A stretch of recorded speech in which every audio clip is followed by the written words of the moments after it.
Well, you're right to think that we can now do it. Thank you for being patient, but it meant that everybody could get in. I'm Tony Wright. It's my great pleasure to welcome you all to this Political Quarterly annual lecture, kindly being hosted for us by the LSE. The relationship between the Political Quarterly and the LSE goes back a long way. Indeed, right to the foundations of the journal 80 years ago. While watching the slaughter of the First World War, a young airman named William Robson made up his mind, as he said, to devote my working life, if I survived, to studying the forces which influence the lives of men and women in society, and doing what I could towards improving their condition and clearing up the hideous mess I saw around me.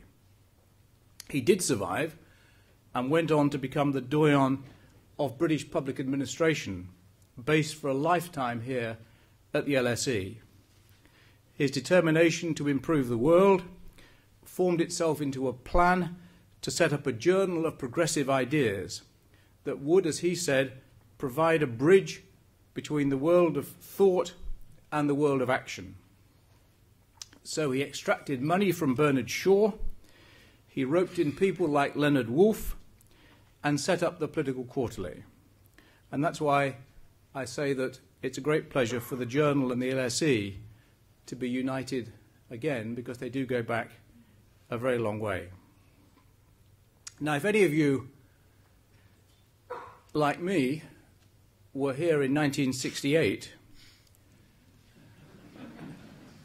when this room was the epicenter of the Great Uprising, you may just recall that the word anarchy had been painted in big white letters all along what was that wall.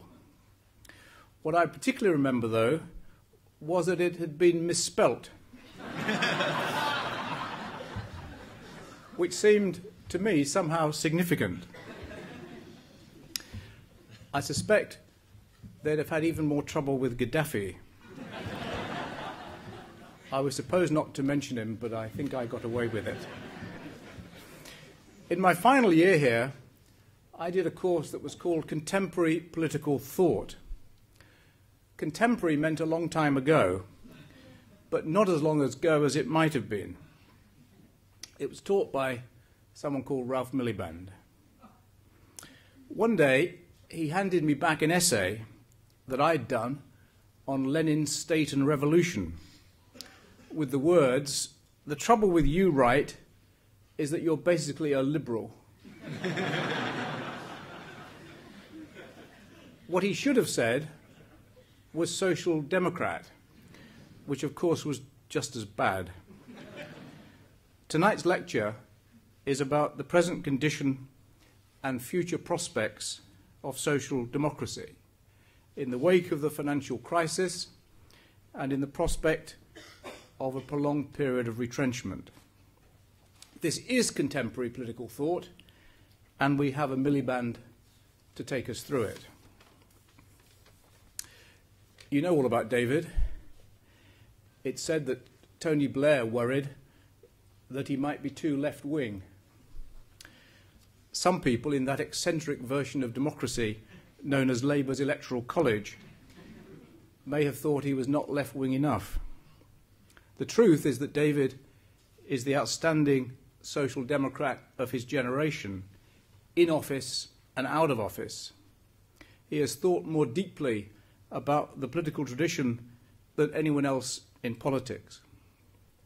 If I wanted to discuss the question of how, at the present bleak time, a centre-left project could be developed that was intellectually coherent, politically plausible, and electorally attractive, the person I would most want to have that discussion with would be David Miliband. Well, fortunately, we can. Please welcome him.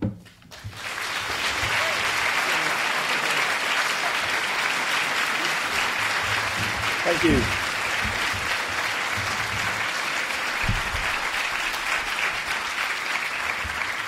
Thank you very much, Tony. That is a very, very nice introduction. And I think it's worth saying that Tony's brand of politics, Tony's brand of Labour politics, which is humane and thoughtful and open-minded, is the sort of brand of Labour politics that I've always been proud to associate myself with. And Tony was a fantastic MP for 18 years. He was elected in 1992. The House of Commons is poorer for his decision to retire, but the fact that he wants to be part of the conversation about the future of British and European politics, I think, speaks to the sort of person that he is.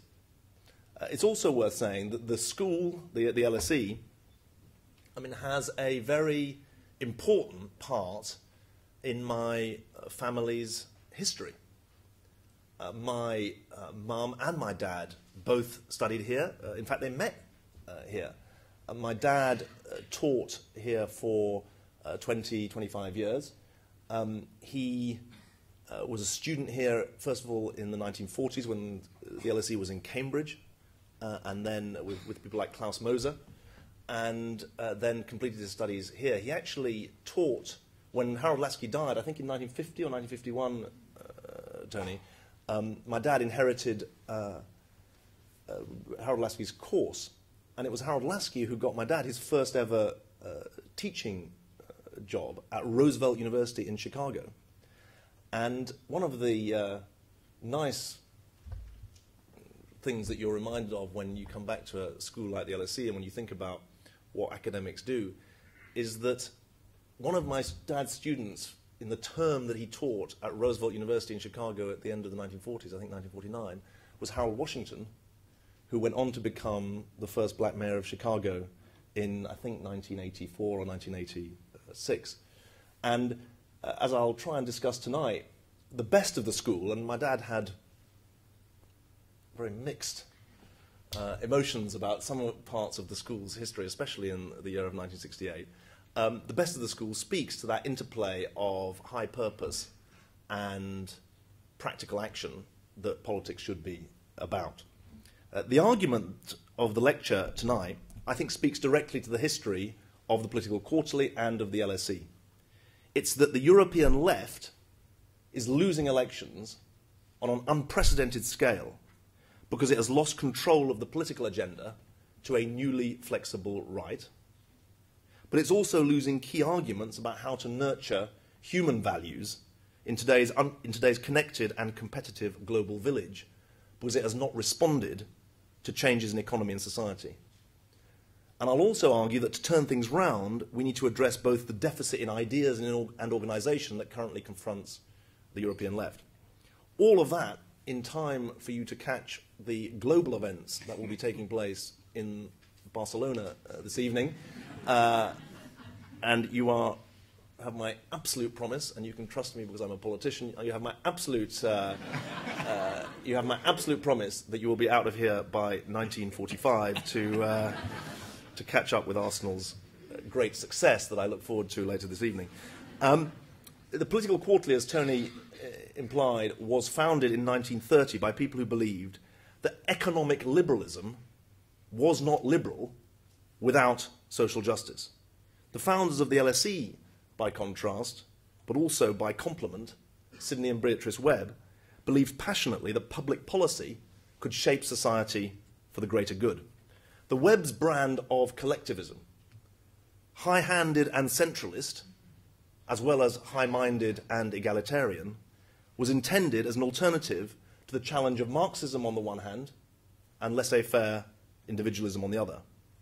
Very third way, if you think about it. In the interwar period, the reformist left seemed to be coming into its own, not just in Britain but around Europe, leading the fight against the far right in Italy and Spain, taking power in Britain, Germany, Sweden for the first time.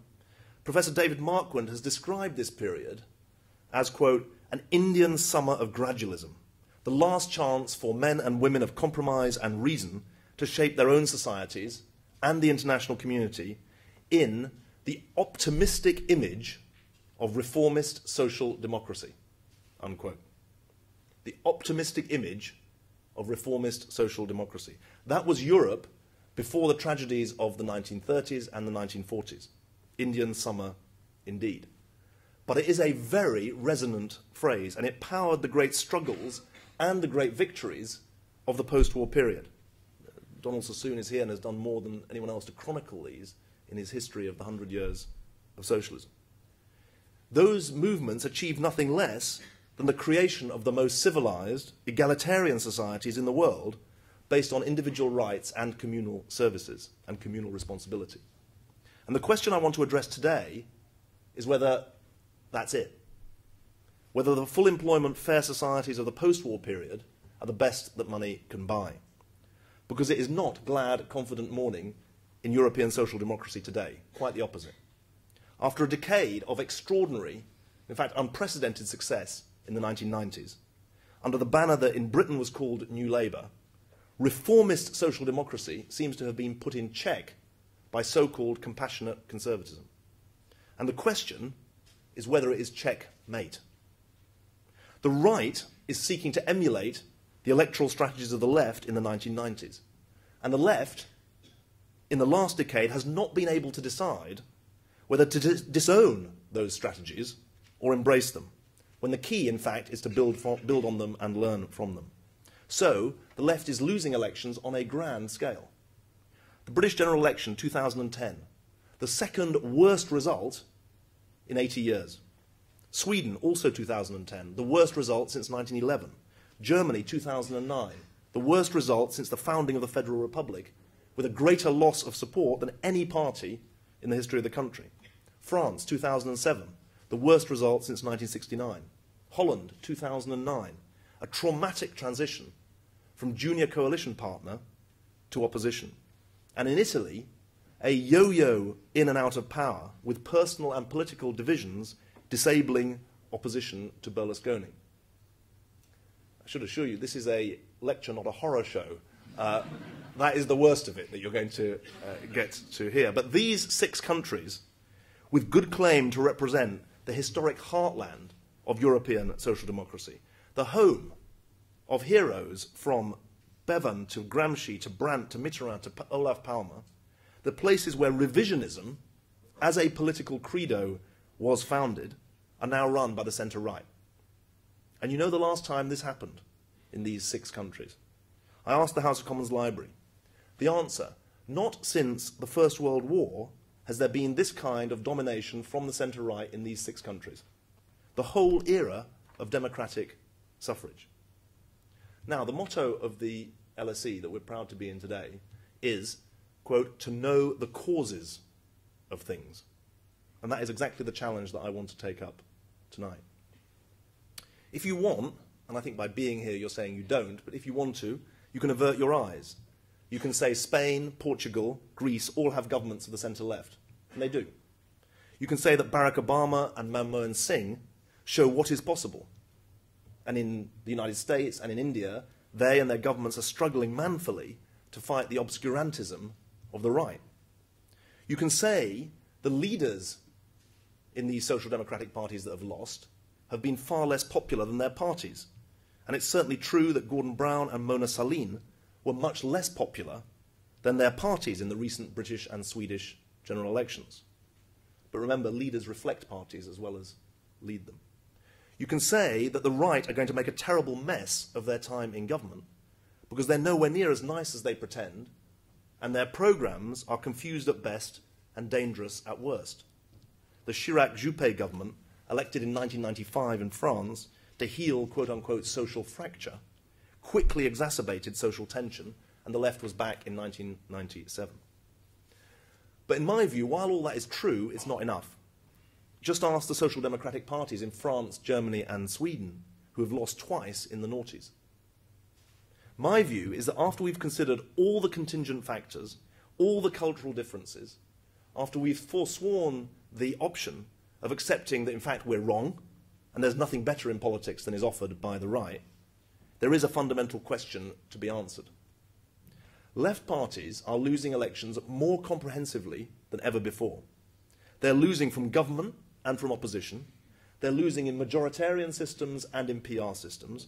Just for good measure, They're losing whatever position they had on the Iraq war, and they are fragmenting at just the time that the right is uniting.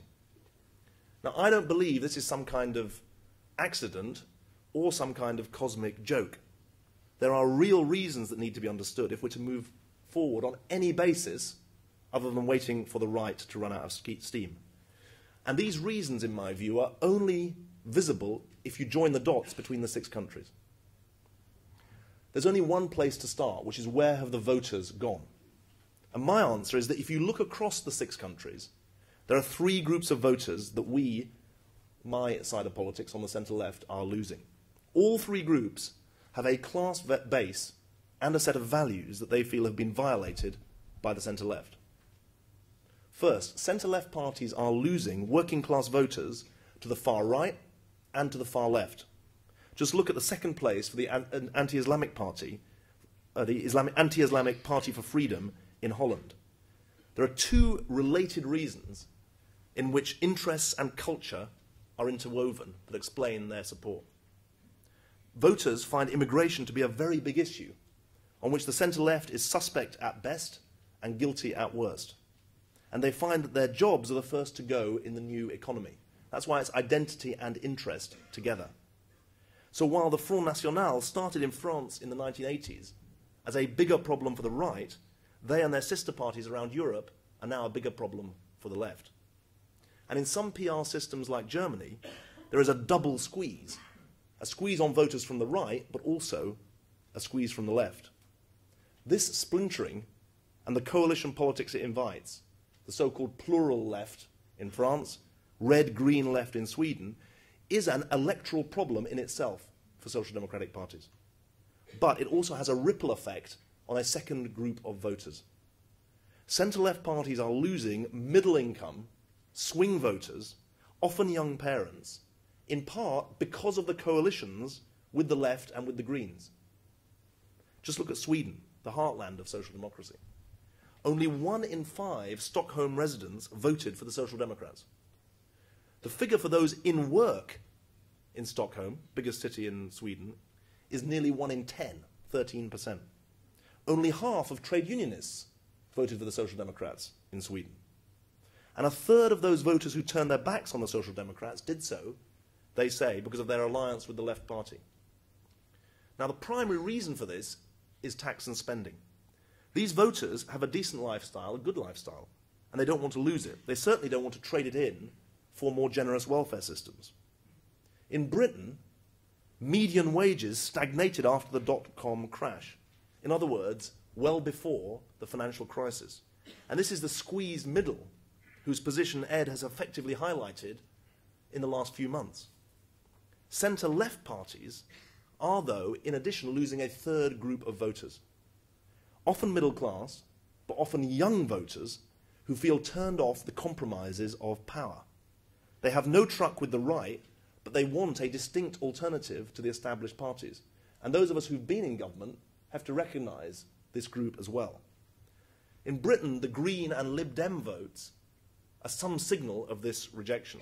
In Germany, the Greens are actually doing really well in the national opinion polls as the centre-right government go down, although the Social Democrats did quite well in a recent state election in Hamburg. So keep in mind those 3 groups of voters. And if that's the electoral arithmetic, there's then a second immediate and obvious question. Why have these voters left of centre parties? Remember that in the 1990s, the quote-unquote optimistic image of reformist social democracy was sweeping the board. 13 of 15 EU governments came from the centre-left in 1999. Across Europe, reformed centre-left parties built a narrative of fair but flexible labour markets, social investment in education, renewal of welfare, and strong internationalism. It's important to say the parties were not all the same. They weren't clones of New Labour or clones of anybody else. Britain's experience in the rebound from Thatcherism was different from Sweden. But even in France, and I say even in France for a particular reason, I once said to Jacques Delors, why didn't you run for the presidency of France? And his answer was revealing. He said, well, there are only 3 social democrats in France. In other words, I would never, he was saying, I'd never get selected by the Socialist Party in France to be the candidate of the Socialist Party in France. But even in France, where there were only 3 Social Democrats, Lionel Jospin made the centerpiece of his politics the commitment to, quote, a market economy, not a market society. And what came in its wake across Europe? Social change, women's rights, gay rights proceeded apace. Social investment was increased. Welfare to work programs seemed to work, and poverty was alleviated, even if inequality was a very, very tough nut to crack. And Europe, as a political project, provided on the continent a binding economic glue. Revisionist social democratic parties dominated the post-Cold War era. It dominated the center ground of politics, and it led to significant social reform. And we have to clarify what's gone wrong, what's changed. I think there are 3 things: economics, politics, and ideas. I just want to go through them. Economics first. After the fall of the Soviet Union and its associated Red Scares, and before the rise of China, India, and Brazil had really taken off, growth in Europe seemed secure. It may seem ridiculous to say this now. Some of you of younger vintage may even be surprised, but some governments even talked about the end of boom and bust. Now, Tony Crosland's dream that in a time of full employment, we could focus on equal opportunity seemed to be coming into focus. But the policies and politics that worked in the nice decade of the 1990s clearly aren't up to the job in the grim decade that we're now living through. Mervyn King, the governor of the Bank of England, coined the idea of the nice decade, non-inflationary, continuous expansion. Instead of a nice decade, we now face a grim decade, growth restricted and inflationary misery. You could actually, if you make it Grimm's fairy tales, it's growth restricted and inflationary misery for many. But instead of that nice decade, there is a grim economic situation facing people. Now, it's true that out of the 1930s came the New Deal and the Keynesian welfare state. They also came out of a world war. But Professor Andrew Gamble, who's here tonight, has explained that recessions rarely bring short-term political benefit to the left. Just look at the 30s, the 70s, or the current period. It's ironic, but also pretty indicative, that the last best hope for the French left to win its first election in 4 is to get the managing director of the IMF to come and give them economic credibility in a presidential election. Politics in Europe is not determined by economics, but it is shaped by it.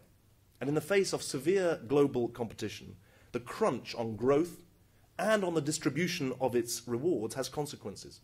Politics is harsher on welfare and wages, on tax and spending, and on immigration, to the benefit of the right.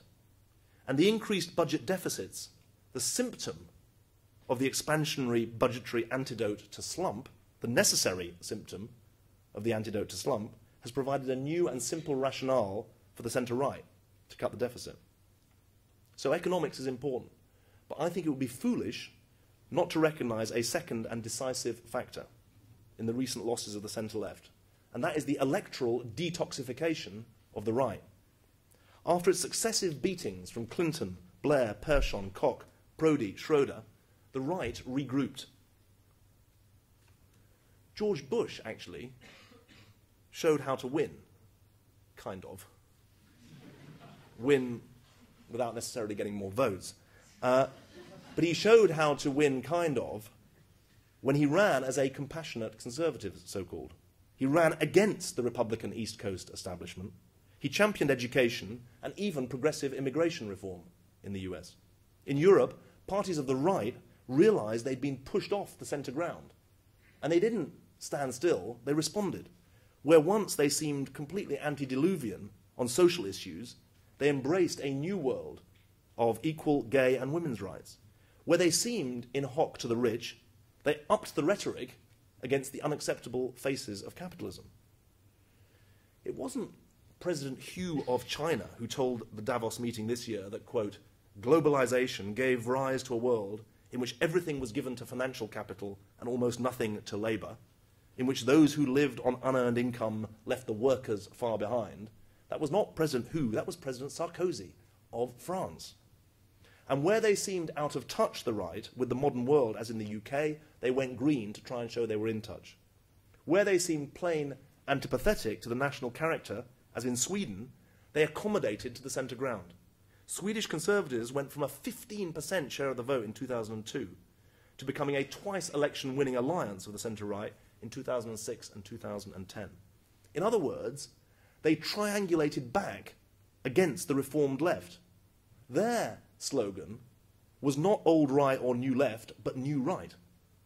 And the left has been unsure whether to take the right's shift as a compliment or as proof that, in fact, we went wrong in the 1990s. And this plays out in the battle of ideas. Since the 1920s, if you go back through the history that Tony Wright mentioned, there have been three constants in every successful social democratic program. Greater protection against the dangers of life, health, employment, unemployment benefit. Greater protection from the dangers of life, more power over your own life, and stronger communities in which to live your life. All three promises have come under unbearable strain in the last decade under the pressure of economic and social change. First, the argument about how to protect people from the risks associated with the global economy. The reformist left argument of the 1990s was, in Lionel Jospin's phrase, to manage globalization, not to fight it. Central to that was an active welfare state. The old welfare state offered a residual safety net. The new welfare state of education and training would offer a trampoline to help people move up. But it's not been a trampoline. The downward escalator that makes people fear for their children's economic future has been stronger than the measures to promote social mobility. In fact, welfare is seen as not tough enough by those who see idleness in benefit recipients and not empowering enough for those who are on the receiving end. What's the consequence? That the fairness argument has actually been turned against the left. And this has been exacerbated by the shift in the tax base that Peter Kellner has highlighted. 2/3 of the British electorate in the 1950s and 1960s paid little or no tax at all. No income tax. That is no longer the case. The employment structure has changed and spending has massively increased with all sorts of beneficial consequences for our society. But for those voters, social democracy in the form of health, education and welfare benefits has gone, in Peter's phrase, from being an unambiguous blessing to a contingent one. Contingent on the quality of what is offered and the cost of it. Secondly, the second argument is about how to give people more control over their own lives. Historically, it was the market which treated people as commodities to be bought and sold, and which left people feeling defenseless and stranded. The role of the state was to empower people, first of all through the vote, then through rights, and then through services. But the argument has been turned.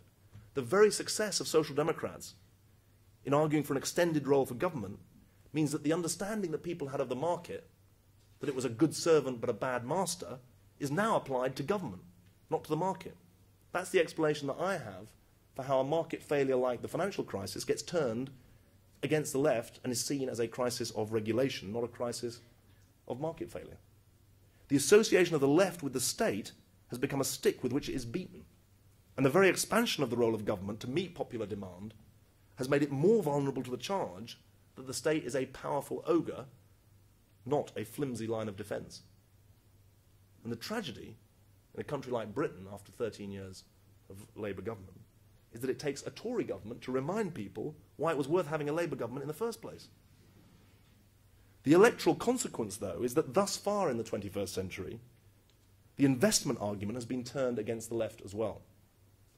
And there's thirdly the argument about how to build and foster a modern sense of belonging. This is not only about immigration or only about poorer voters, but it is significantly about both. The academic Jonathan Rutherford has written about a story of, quote, dispossession in the shadow of the bright lights of consumer culture and the glamour of celebrity and money. The cosmopolitanism of diversity and individual rights is perceived as threatening and alien in some quarters. He cites the English Defence League, a self-styled militia, street militia, ready to fight the civilizational threat of Islam, as a symptom of cultural dislocations and of economic crisis. The right have got very few answers on immigration, as the current UK government are showing, with promises that cannot be met except through perverse decisions on questions like visas for foreign students. But the left is torn between a commitment to individual human rights for all people, whatever their nationality, and a recognition that communities depend on deep roots and long standing. And so the consequence is that what should be our natural ground, that of community, is one where in fact we're on the back foot. I really would ask each and every one of the 400 people in this room to read the Searchlight report that was published last week on attitudes in Britain. Searchlight is the organisation that has led the anti-fascist movement in Britain over the last 30 years. It's a really, really important report, because what it shows is the real danger of assuming a natural quote-unquote, centre-left majority when issues of values, when values issues cut across political divides in a fundamental way. It really breaks down the easy stereotypes. So, we know who we've lost, or at least I've tried to argue who we've lost. And we've some idea of why we've lost them. The question is, what next? And that's the last part of my lecture tonight. One conclusion in the debates that are going on is that only by reversing out of the third way cul-de-sac can the centre-left find avenues for advance. Now, it's certainly true that the centre-left governments of the 1990s were good at helping the poorest benefit from economic expansion, not good enough at figuring out how to spur that expansion.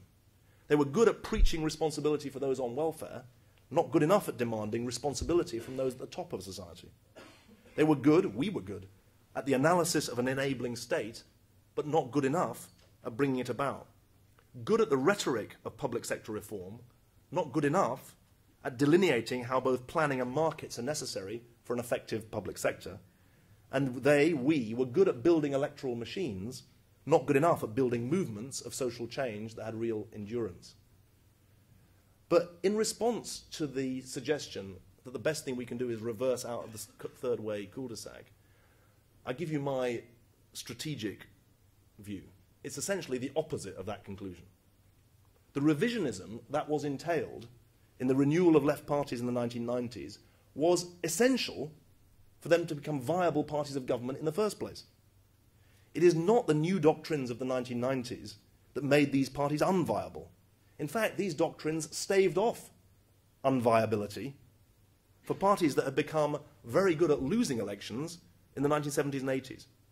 The good things about progressive politics in the 1990s, radicalism when it came to doctrine, new thinking about national and international reform, a finely tuned eye and ear for social and technological change, decisive engagement with people's fears and emotions on difficult issues like crime and security, a readiness to pursue social justice in new ways, a strong sense of international responsibility, a record that did leave the countries they governed not just fairer, but also better prepared for the modern world.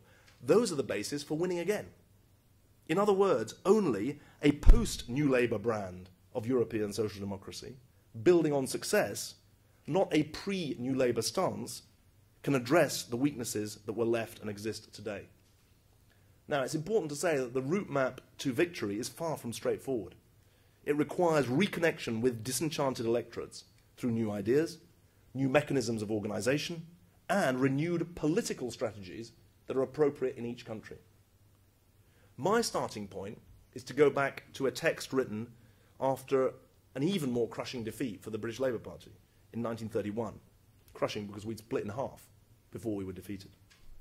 And it's a text that was written by R.H. Tawney, who I think was a professor at this school.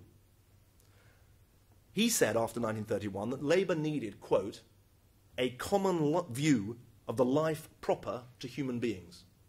A common view of the life proper to human beings. That is the place to make emotional contact with people and the raw fears and ambitions that motivate them. In other words, you start with an ethic, not with a policy. An ethic which informs the most basic questions that people want to see addressed about work, family, opportunity, responsibility. And then you apply that ethic to the great questions of the day. And they are great questions today because we have more resources in which to address them, as well as bigger challenges to face. What are those questions? How to build a moral economy? Our vision, those of us who are on the centre-left, is not just about how much money is made, it's about how money is made. We're not apologists for globalization, we're reformers. And when left-of-centre parties are able to fight elections as private sector reformers in the name of efficiency as well as fairness, they win. When they do so, and when they make government an ally in wealth creation and a defence against corporate abuse of power, they turn the antipathy of the right to government on its head. For example, the privatised utilities in Britain, including rail, are a big part of our economy. But in truth, in government, we never satisfactorily addressed their functioning. We now have a responsibility to think about how they should be serving the British economy, how to build a decent community. Our vision is not limited to state and market. When we fight elections as public sector innovators, as well as private sector reformers, we live out our most basic insight, that we're socialists, not statists. We don't create virtuous people by bureaucratic methods. And we won't expose the flaws of the big society through bigger government, but through a better recipe for the good society. And there is a different dimension to the days when Tony was writing, and that is how to make globalization sustainable. The centre-left can't afford to look like suckers, but we Europeans have pioneered a different view of how to share sovereignty in the modern world than the Americans or the Chinese. I call it responsible sovereignty. Yes, the nation-state is the foundation of legitimacy and identity, but the assertion of national sovereignty is not enough in an interdependent world where problems of crime, economy, health, security have international as well as national dimensions. The challenge is a really difficult one. It's to develop a distinctive centre-left vision for European policy. In this country, and actually in most European countries, European policy is about how much are you for or against the European Union. In fact, it must be our job to think through how social democrats bring our politics to the European level. The perspectives and budgets of the European Union on internal as well as foreign policy owe far too much to the 1960s and the 1980s. The right's response, fiscal retrenchment, offers very little. And we need to forge an opportunity to be internationalists of a hard-headed and serious kind, or our policy solutions will have no traction at all. I just want to end on the following point, which is how does renewal happen? What's the process of politics? Because it's important, and I've learned quite a lot about this in the last few years. 8 decades ago, Tony identified the perils of seeing government as a gigantic problem solver. Quote, really listen to this. This is what he said about the Labour government of 29 to 31. When it ought to have called people to a long and arduous struggle, it too often did the opposite. It courted them with the hope of cheaply won benefits. It demanded too little and offered too much. That was in 1929 to 31. Now this is fundamental, because the way we express our political soul in the way we do politics is as much about our... the way we express our political soul in the way we do politics is as important as our policies and our programs. Processes that are top-down produce solutions that are top-down, and we need a different mindset. One of the things that I'm spending my time on at the moment is something called the Movement for Change, a leadership academy for community organisers in Britain. It's a new way of rebuilding the labour movement, rebuilding social capital in communities from the bottom up. It's starting small with just a few staff, but with a very big idea: to train 10,000 people before the next election in the skills necessary to use power locally. These are going to be the people who think through how to make welfare work, how to build private sector capacity, how to make the public sector a real engine of partnership and change.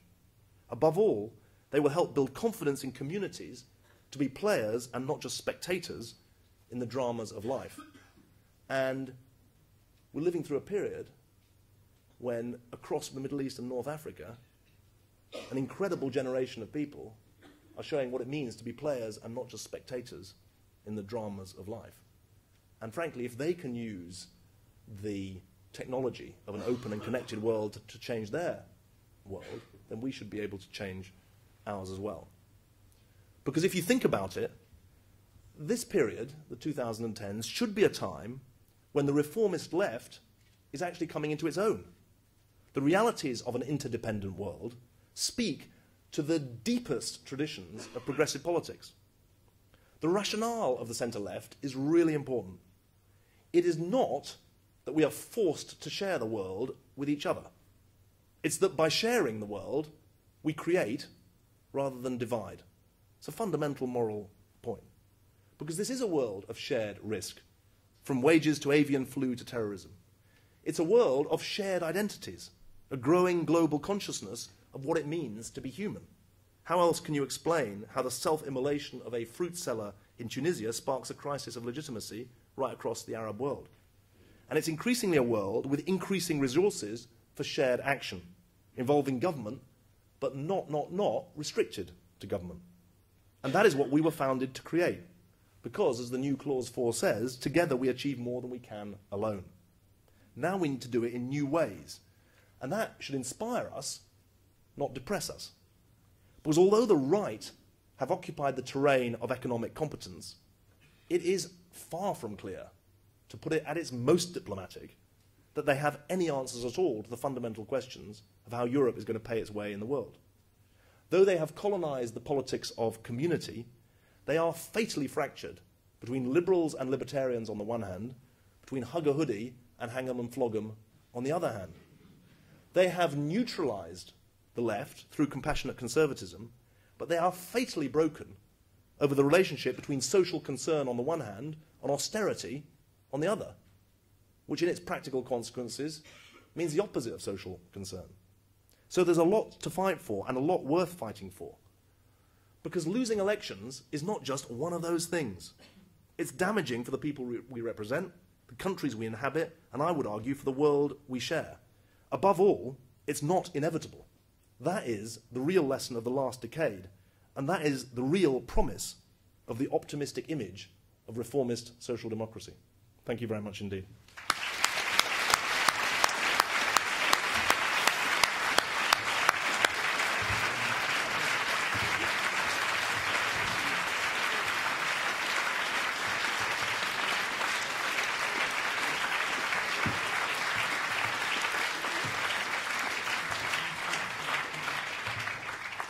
Thank you, David, for that. And thank you, too, for leaving us best part of half an hour for questions and discussion.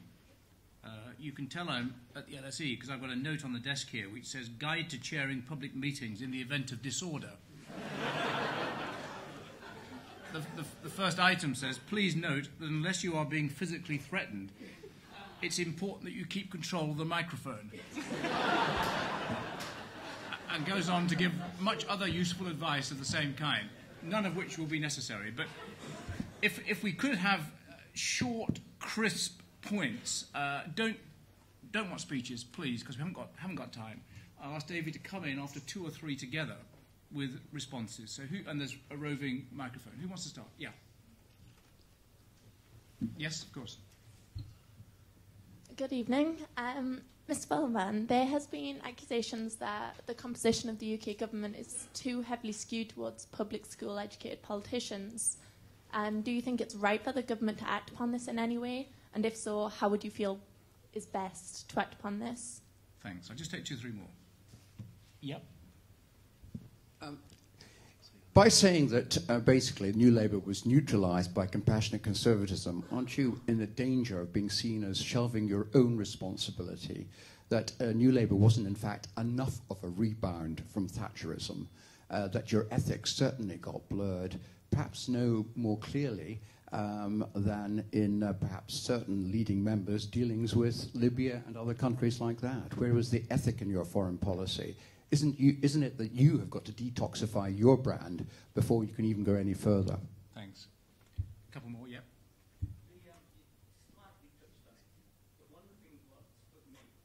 Just wait for the mic. Was that ministers would often talk, but what was executed in practice wasn't what they were promising.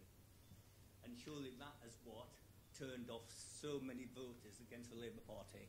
You had good ideas, but they weren't carried through. Okay, just sure I've not forgotten the balcony. Yes. Yes. Yeah, my question is about the European part, because you were talking about the working class, the way the left here, the left is losing the working class electorate, but they are, like most of them, see Europe as a threat as well. So this goes against the whole internationalist basis of the social democracy. Okay, thanks. Do you want to go there? Yeah. Well, on it was Anara and Bevan. Where's the lady who asked about? Yeah, Anara and Bevan said, look, it doesn't. As well as saying that the Tories were lower than vermin, he said that it doesn't matter where you come from; it's where you're going that counts. And my real critique of the government is not where their parents chose to send them to school, but what they're doing to the country. But you're right. There's a generic problem with politics. I mean, within the Labour Party as well, that it's not just women and ethnic minorities who are relatively underrepresented. Actually, the class structure of Britain is relatively underrepresented. We don't have the public-private school issue that exists in the Tory party. I mean, I think that there are many reasons to try and replace the Tory government with the Labour government, and one of them will be the beneficial consequences for the makeup of the cabinet as regards its origins. I think that there's a deeper point you make, though, which is that the sort of Berlin Wall between public and private sector in education is a big issue. I mean, I grew up in the 70s and early 80s. And actually, if I reflect on it, the truth is that what my parents believed was that if you were from a middle-class background, the chances are things would work, things would work out for you. It was a time where when I went to university in 1984, 12% of the British population went to university. It's a much more competitive environment now. I mean, that's actually a good thing in many ways. It means we're a more open society. Not that you glorify competition in and of itself, but we're a more open society.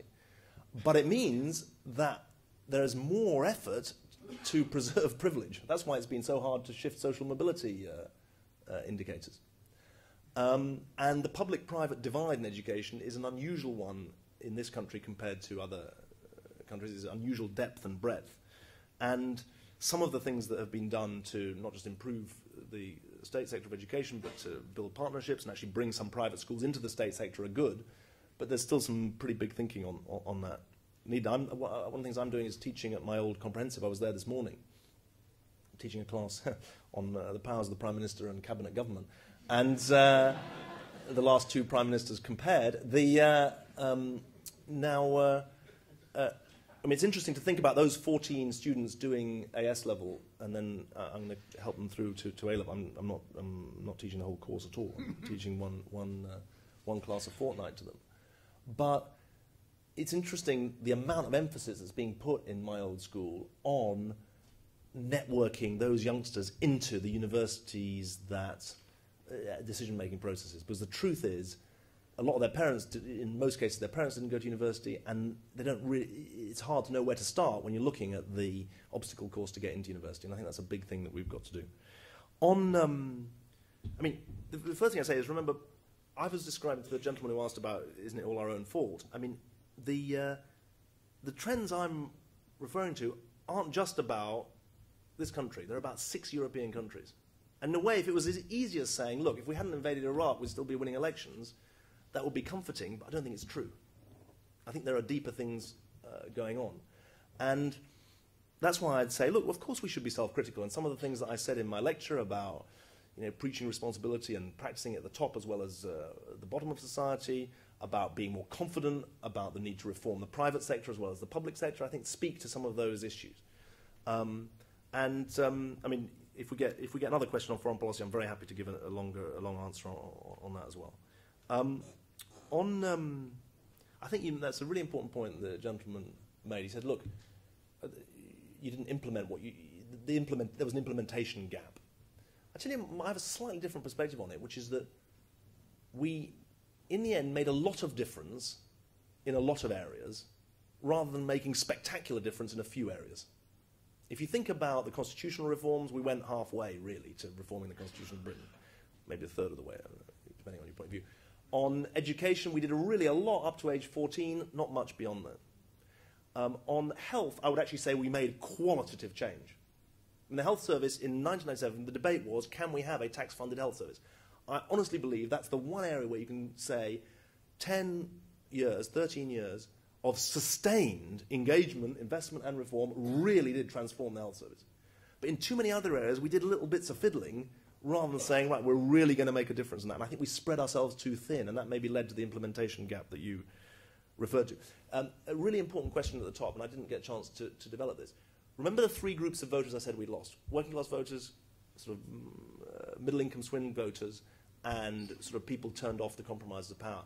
The real difficulty, and I didn't make this explicit, it was implicit in what I said, is that some of the things that might appeal to one group won't appeal to the other group. That's why it's a dilemma, really. Now, I think that if we are credible as people who can build a moral economy and a good society, you actually square the circle. But you're absolutely right to say that it pulls in different directions. I'd say one other thing, though. It's important that we don't stereotype what working class people want. And those were the group that you identified. I think it is very important to say some of the toughest conversations that any Labour candidate would have on the doorstep is not about why welfare payments aren't higher, but why the system isn't tougher on people who are not working. The idea that reform of the welfare state to make it an active welfare state is about getting people into work, it's about responsibilities as well as rights, that is not an unpopular thing in my constituency of South Shields. I promise you it's a very, very popular thing because they're sitting next door, they're living next door to the people who they think are not pulling their weight. Okay. Thanks very much. Let's have another round. Yeah. Yes, in the middle. Just going back to one of the issues you highlighted of certain parts of the electorate not being able to make the compromises and those people being turned to sort of single-issue parties or whatever. You know, eventually that seems to sort itself out by, you know, in Ireland you just saw the Green Party just completely wiped out after one term of government, and you can see the collapse in the Lib Dem support here. But you didn't seem to analyse what you can do in the meantime to stop people going to those extremes, and how do you engage the electorate into making those compromises? Thanks for that. On the front here. Front row of the balcony, middle balcony.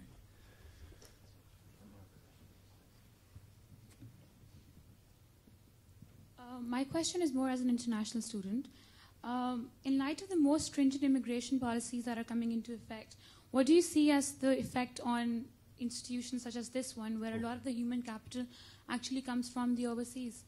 Mm-hmm.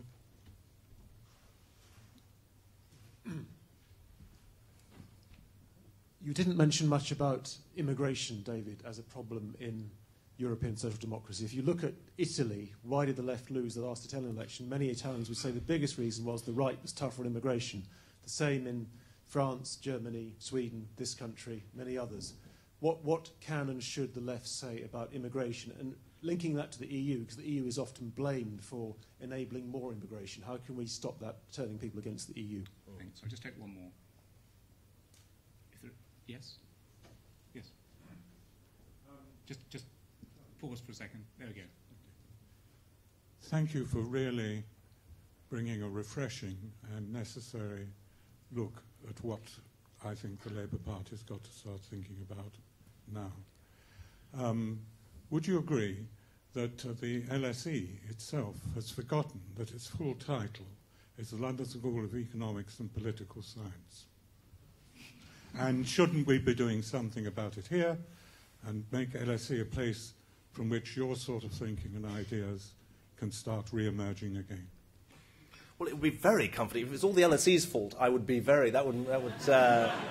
I mean, my own view, actually, is that the LSE has had a sort of extraordinary period of growth and development and dynamism over the last 10 years. I mean, I really say that to people, notwithstanding all the current debates and discussions and inquiries. Look, don't neglect what's happened to the LSE over the last 15 years. I mean, it's been turned into a global institution of high-caliber intellectual thought. I mean, it's really worth saying that. And Tony referred to the sort of halcyon days of the 60s when international students came from around the world to attend my dad's classes as much as anyone else's. I mean, the LSE is a sort of example of what it means to be a global hub today. And I think that it's important that you don't allow the short-term inquiry that's going on this Libya issue to sort of occlude the extraordinary institution that's been created here by Tony Giddens and Howard Davis and the governors and all of that. I think it's really, really important.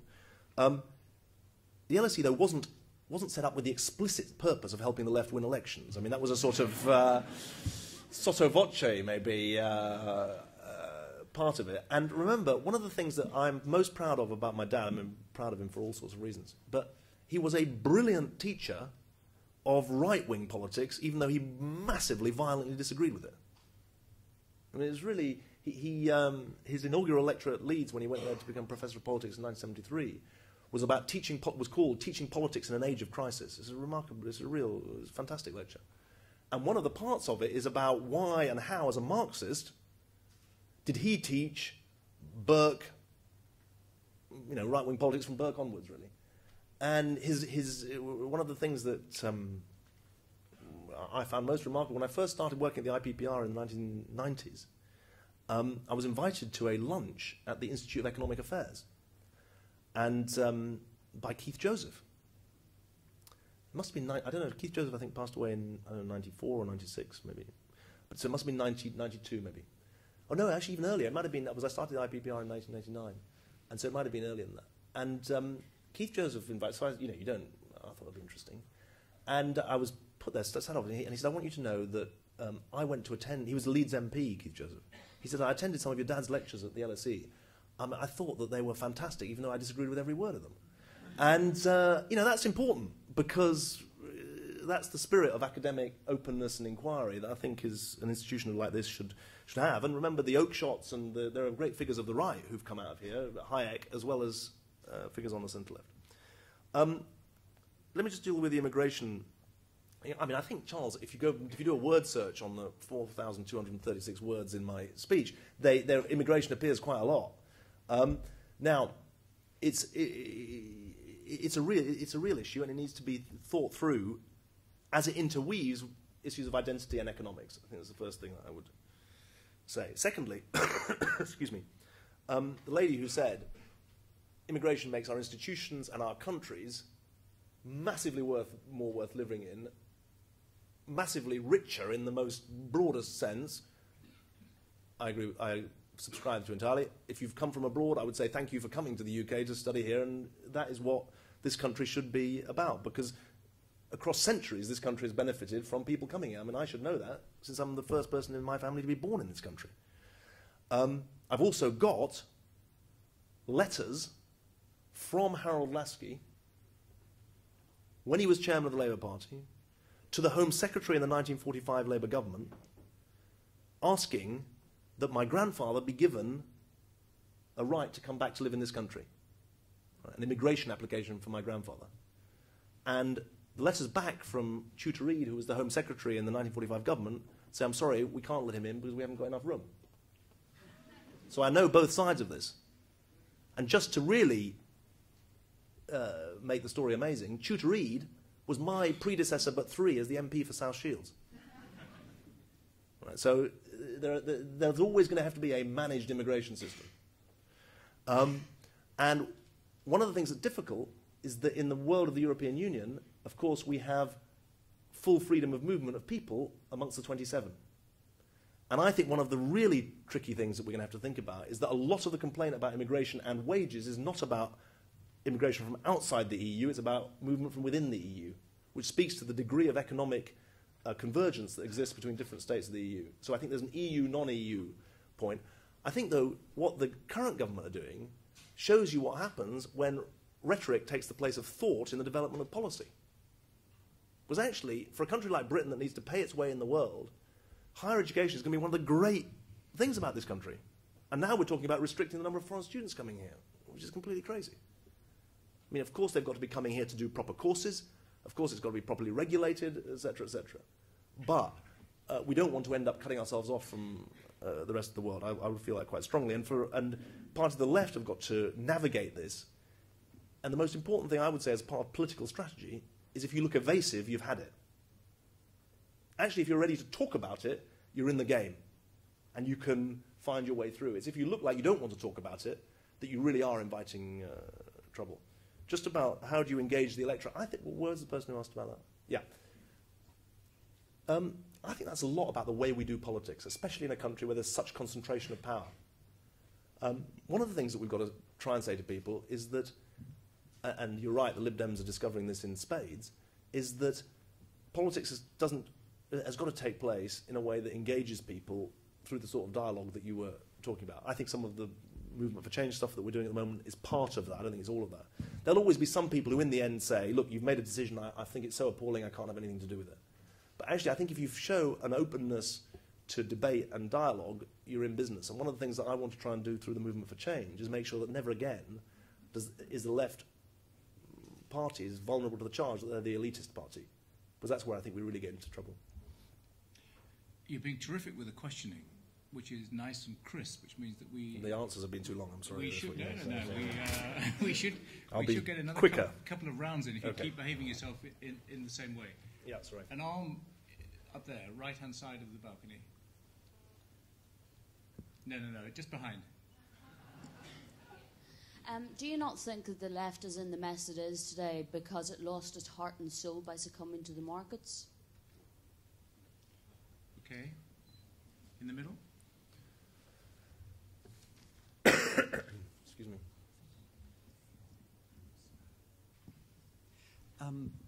How do you think PR in general will play out with your three groups of lost voters and the PR proposition in front of us at the moment? Mm-hmm. Thanks. Right at the back, on the left of the balcony.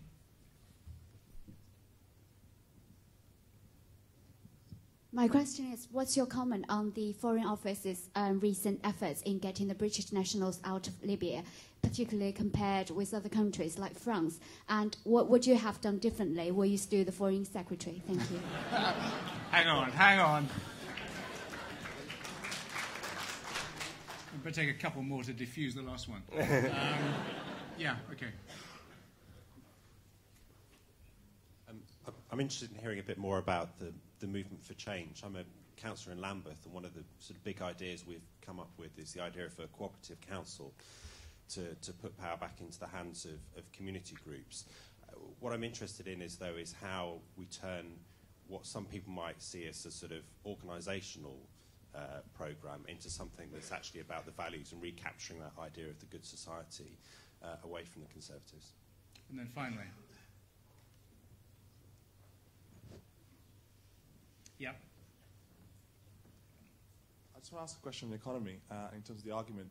It seems like sort of the right seem to have sort of won the argument on the deficit in terms of cutting it. And now, short of us going back into recession and them having to sort of backpedal, as a lot of people on the left are sort of hoping, how can we win the argument if we come out of the recession and we go back to 2-3% growth over the next few years? Thanks, how do we get our credibility back? Mm-hmm. Thanks. Look, I'd love to spend quite a lot of time, ruminating about how my successor is making me look sure-footed, sagacious, wise in everything that I did, but I think that would be a bit catty and probably not. What I would say, though, about the... that's all right, don't worry, I'm not going to be catty and do so, but there is an issue about the worldview. This is why what I said about the international dimension is important. Because the real quarrel that I have with the government, whatever the bungles that they made, and Douglas Alexander is doing a fantastic job of exposing them, I don't need to help him on that. But there is a real issue about what's the worldview they came to power with. And the worldview was bilateral, not multilateral. And it was basically trade is the commercial diplomacy is the only kind of diplomacy that the world understands. And I think that was deeply, those two things, those two bases of foreign policy were deeply flawed. And that's where I think we've got to take it on. It's very difficult in this country to take it on because it leads you straight into Europe. But I think that's an argument worth trying, because actually, as Charles was saying about the immigration question, there's a very important European angle to it. It's ditto on energy. And I think it's worth fighting that through. The trouble is we need an agenda for European reform as well as domestic reform. But that's the international one. Do I think we've lost our heart and soul by selling out to markets? No, I don't really. Because, remember, in this country, we're the government that is attacked most of the time for the amount of regulation it did, whether it be on the minimum wage or gender issues, you name it. And Social Democrats don't stand for the abolition of the market. They stand for a market economy, not a market society. They stand for markets that are governed by institutions and rules that express human values. And I think we should be people who stand for responsibility that runs from top to bottom of society, that should apply in the economy as well as in society.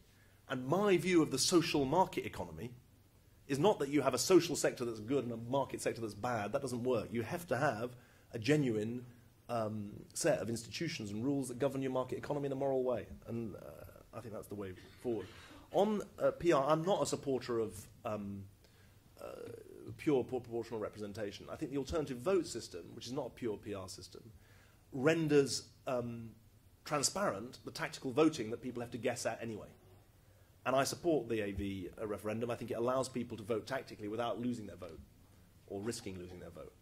And so I think that's a good thing. I wouldn't support a shift to PR, pure PR, because I think that would lead to the splintering that is causing such problems around Europe. I think for a second chamber, I mean, my real quarrel with the Lib Dems about the constitutional reform is they've poisoned the well of political reform through the way they've gone about this AV referendum. What we should be voting for on May the 6th is our Parliament, the Lords and the Commons together, a proportionally elected Lords, fair enough, and then an AV elected Commons. You've got a real political change there. On very happy to plug the Movement for Change. I mean, what Lambeth are doing on Cooperative Council I think is fantastically exciting, actually. And I am personally very, very impressed by the people who are coming through, like you, who are a relatively young age, have got huge experience being councillors and making big decisions and trying to make change locally. And the key for us, those of us who are in the Labour Party, remember redistribution of power, wealth and opportunity. And the first we often forget. And that's, I think, there's a good critique of the government, rather than that it was in love with markets, that it didn't do enough to redistribute power. And I think that's where we should be, that's a test that we should be applying of the government that we had. What's the, yeah, well, there's a really important fifth question. I think that,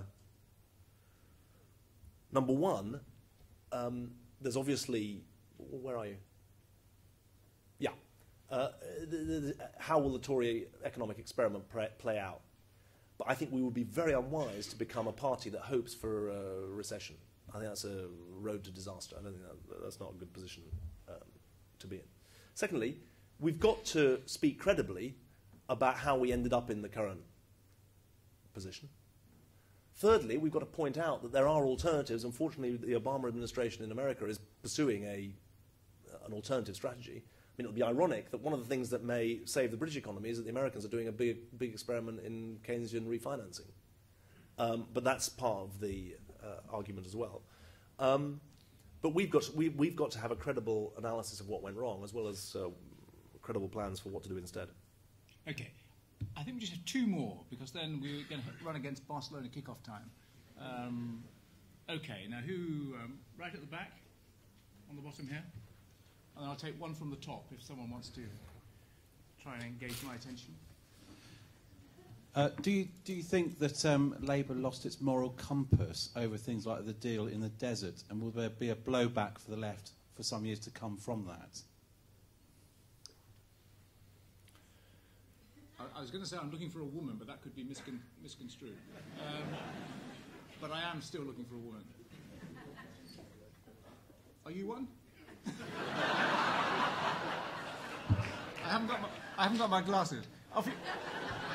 Let's try. Yes, we are. I'm wearing eyeshadow. Yeah, he can't see it from that one down there, obviously. You mentioned earlier that the left is losing the argument.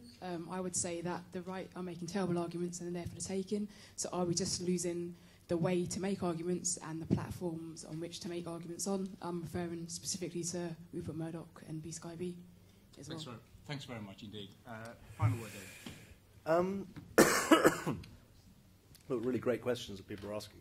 I mean, I think, let me just spend 1 minute on the Libya thing. Colonel Gaddafi was the prime sponsor, not just of international terrorism in general, but IRA terrorism in particular. The Semtex, the arms that he was sending to the IRA in the 1970s and 1980s was trying to, and sometimes effectively, killing British people on the British mainland. The approach in 2003-04 that led to him renouncing his terrorist support and renouncing weapons of mass destruction. And remember, in Libya, there were more WMD when the IAEA went in than was expected. That was a good deal, not a bad deal. Don't ever get yourself into the position of thinking that somehow Colonel Gaddafi would be being better to his own people if he was sitting in his bunker today with access to terrible weapons. I promise you he wouldn't. He'd be worse, much worse. Right. So don't get in.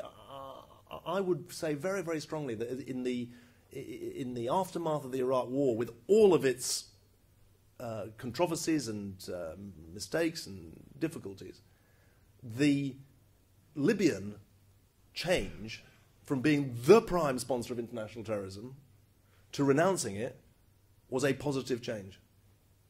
Now, there's then the further process of engagement to humanize that society in the way it treats its own people and what role it plays in the wider world. And as we're seeing tragically on our own, on the TV, the engagement strategy has not built civil society quite yet strong enough to overrun the Gaddafi regime, tragically, for the people there. But isolation isn't just a dangerous policy in the Gaddafi case in particular, because he'd still have all those WMD. Isolation, although I practiced it and supported it in respect of Burma and North Korea, has not been a singular success. I don't actually say that we should change our policy on Burma and North Korea, but the default position in foreign policy should be, in my view, engagement. So in the case of Iran, where we have strong sanctions on the nuclear program, I strongly support, and I spent a lot of time urging the Americans on this as well before the Obama administration came in, we want engagement with Iran. The thing that the President Ahmadinejad fears the most is engagement. And so don't get ourselves into the wrong position. Whatever the LSE inquiry finds, and you can go through all that, you can look at what other institutions have done. I think it's really wrong to get into a position where you think that somehow, or the argument somehow is that the piece of diplomacy that ended Gaddafi's support of international terrorism was somehow a bad thing. Just in terms of the final question about, is it the way we make arguments? I mean, that's a tempting line to go down, but I think that generally form reflects substance. And the left of centre parties have got issues on welfare, on economy, on community, for substantive reasons that I tried to describe in my lecture. Now, what we need is sustained engagement on building a positive agenda, because the truth about the 90s was all the governments that came to power had real agendas to prosecute.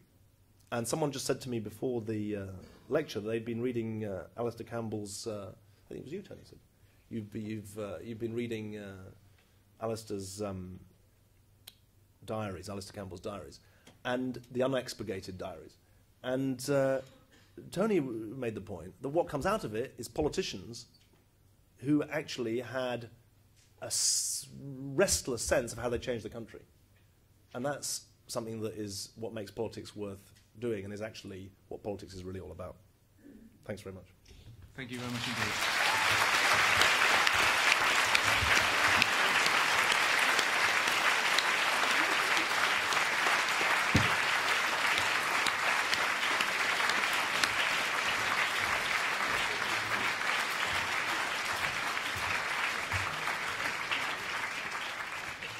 If no one else says it, thank you for being a terrific audience as well. We have a final word from the LSE in the form of Professor Paul Kelly. Thank you very much. It falls to me as Head of Department of Government and on behalf of British Government at LSE, co-hosts for tonight's event, to thank David for his lecture. It's also a great pleasure. As Tony has said, the relationship between the LSE and Political Quarterly is long-standing, and it's also good to see that association renewed. I'm glad that the school and the department have had the opportunity to host this lecture.